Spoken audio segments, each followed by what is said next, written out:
Hey, I don't usually make reaction videos, but here's a guy comparing every full body tracker set on the market. It's a really awesome video, especially if you're looking to buy a full body kit. I'll link the full video at the end. For now, we'll focus on the SlimeVR section, as it's the only IMU set similar to Panda's that offers decent one-to-one tracking.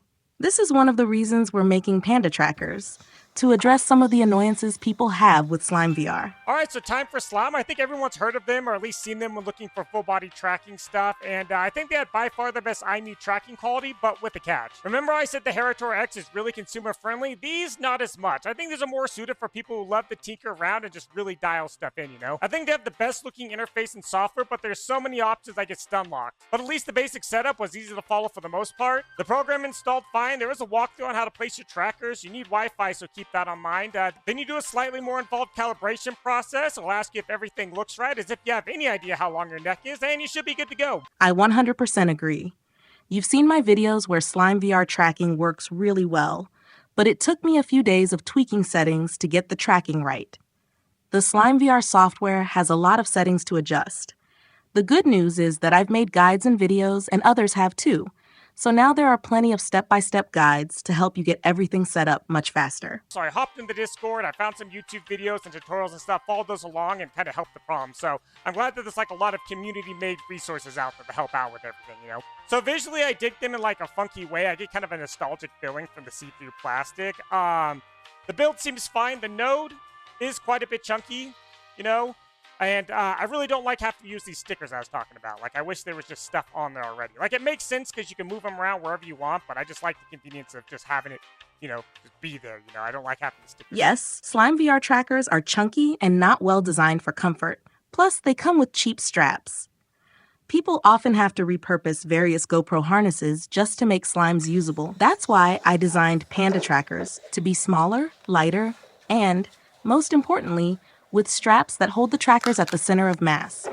They don't wobble and are much more comfortable to wear. I do not like putting these on. I don't like the straps. When you have them in a box, there's so much Velcro, they all stick together. I really do not like chest straps. Like, unless you have that nice biological shelf, this thing is always just going to slowly slide down while you're dancing. It drives me absolutely crazy. Again, with SlimeVR's cheap straps, you're forced to upgrade them right away.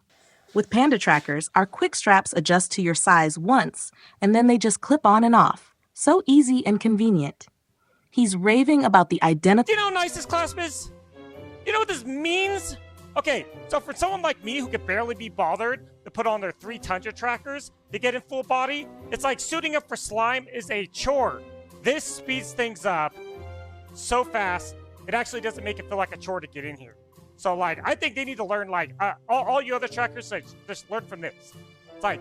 It's easy. I never had them pop off when I was jumping around. It holds there pretty good. So it's like, this is such a quality of life. I completely agree. The add-ons, like the chest and feet trackers, are really cool, but I don't like this dangly cable. I kept getting my hand stuck on there, and I'm like, I don't know. I'm scared I'm going to rip this thing or something. I'm surprised he didn't rip the extensions during his shoot. I ripped mine on the first day of use. The main issue is the dangling cable, which moves the chest extension and causes tracking issues. For that reason, not only do I not recommend a setup like that, but we also don't even sell 5 tracker sets anymore. We received a lot of feedback about our early designs that followed the SlimeVR model. People didn't want a cable dangling from their chest, causing all sorts of issues and bad tracking. So, we replaced all sets with a minimum of 6 wireless trackers. No chest cable, no problems now. The tracking on was clearly decent. It didn't have the hitching that Access or the Heratoris had, giving you a smooth look similar to the Lighthouse trackers. Besides the floating, which I'm sure there's a fix for that if you want to learn what everything does, they do look pretty good. I don't have much more to say. Like, if all you care about is the absolute best IMU-based tracking, then these are probably for you. I love that it was open source. I love that you can literally build them yourself if you wanted. I like the tracking. I think they're pretty good. This is not for me. He confirms that the IMU tracking is very good. I think he felt floaty because of that chest extension dangling or because he didn't dial in his body size precisely. To sum up, he likes the tracking quality, but wasn't impressed with the cheap trackers, from poorly made cases to cheap straps, just like me. That's why I created premium Panda tracker sets based on the SlimeVR project, solving all the issues and frustrations I had with SlimeVR myself. I used these trackers on a Quest headset instead of the Valve Index.